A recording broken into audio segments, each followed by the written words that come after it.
Top story, the Keystone Pipeline has been a hot topic since its inception back in 2010. But a recent spill in Kansas, just an hour and a half south of Lincoln, is raising questions about the future of projects like this one. Channel 8's Philip Katafamo is in the studio to give us an update on the pipeline. Philip? Thank you. The spill, which happened 8 days ago in Washington County, Kansas, leaked nearly 600,000 gallons of crude oil. Tonight, other than in the area of the spill, crude oil is once again flowing through the Keystone Pipeline.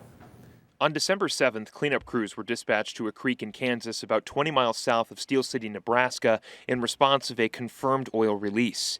At the time, the estimated leak was about 14,000 barrels of crude oil. By Thursday night, TC Energy, which runs the pipeline, says it has recovered a little more than 3,000 barrels. It says the affected segment of the pipeline remains safely isolated as recovery, repair, and investigation operations are underway. Since its completion in 2010, the over 2,600-mile pipeline has transported over 3.6 billion barrels of oil. A report conducted by the U.S. Government Accountability Office shows there have been 22 previous spills from the Keystone Pipeline since 2010. It says that amounts to more than 500,000 gallons. Ken Winston, the executive director of Nebraska Interfaith Power and Light, says there are many environmental impacts on wildlife, soil, and more. There's also the potential negative impacts on people from inhaling it when they are in the inhaling the fumes when they're in the vicinity of the spill, and so hopefully they've got it contained.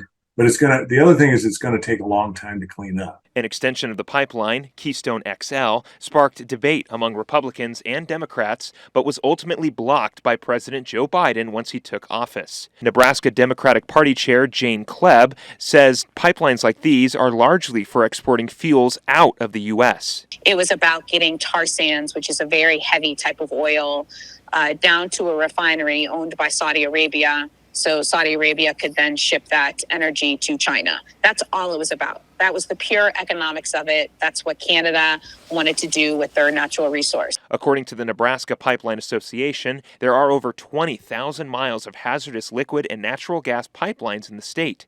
Ken Winston says there is currently no legislation for landowners when pipelines are no longer in use. We have inadequate protections to help pay for the cost of damages to landowners and things like that.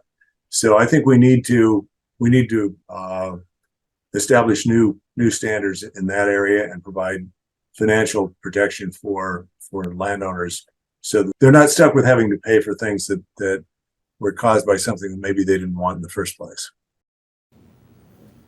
And we did reach out to Congressman Mike Flood for a statement about the pipeline. Spokesperson Taylor Gage said the following, to quote, the congressman is pleased that the issue is isolated and that remediation efforts are advancing.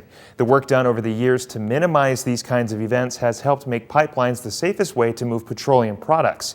Nebraska has over 20,000 miles of pipeline. Keystone XL would help make America more energy secure and help stimulate the energy inflation Americans have endured under President Joe Biden, end quote.